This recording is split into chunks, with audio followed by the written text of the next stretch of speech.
ایک حدیث میں آتا ہے کہ سیدنا حضرت سعد بن معاذ رضی اللہ تعالیٰ حضور اکرم صلی اللہ علیہ وسلم کے بہت محبوب صحابی ہیں.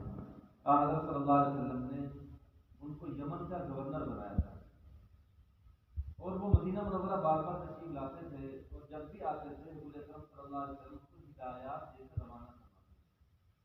اور کئی مرتبہ ایسا بھی ہوا کہ حضرت معاذ بن جبل رضی اللہ تعالیٰ عنہ سواری پر سوار یمن کے لیے جا رہے ہیں.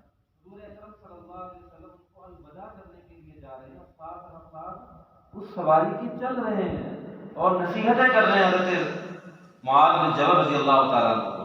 بہت ساری نصیحتیں ہیں احادیث میں آئی ہیں. تو ایک موقع پر اسی طریقے سے حضور اکرم صلی اللہ علیہ وسلم ان کو رخصت کر رہے تھے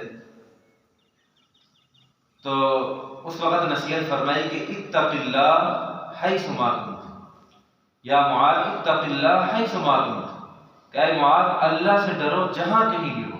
اتق اللہ حیث ما کنت، جہاں کہیں بھی ہو تم اللہ سے ڈرو. لوگوں کے سامنے ہو تب بھی اللہ سے ڈرو، تنہائی میں ہو تب بھی اللہ سے ڈرو. کوئی تمہیں دیکھنے والا ہے کوئی تب بھی تم اللہ سے ڈرو، کوئی نہیں دیکھنے والا تب بھی تم اللہ سے ڈرو، کیونکہ وہ ذات تو تمہیں ہر وقت دیکھ رہی ہے. کوئی ایک لمحہ ایسا نہیں ہے کہ جس لمحے میں انسان اس ذات سے اوجھل ہو جائے کہ اس ذات کی نظر میں نہ ہو جو ذات کی ہم سب کی خالق ہے. اس ذات سے کبھی آدمی ایک لمحے کے لیے بھی چھپ نہیں سکتا. فرمایا کہ اتق اللہ حیث ما کنت، کہ جہاں کہیں بھی ہو تم اللہ سے ڈرو. تو بہت جامع قسم کی نصیحت فرمائی کہ اے معاذ تم جہاں کہیں بھی ہو اللہ سے ڈرنا.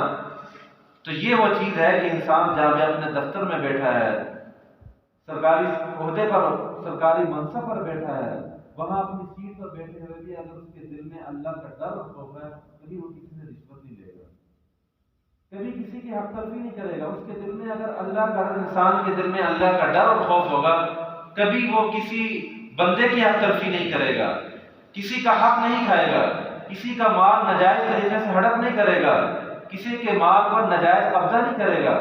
حضور اکرم صلی اللہ علیہ وسلم کا تو ارشاد ہے کہ لا یحل مال امرئ مسلم لا یحل مال امرئ الا بطیب نفس منہ.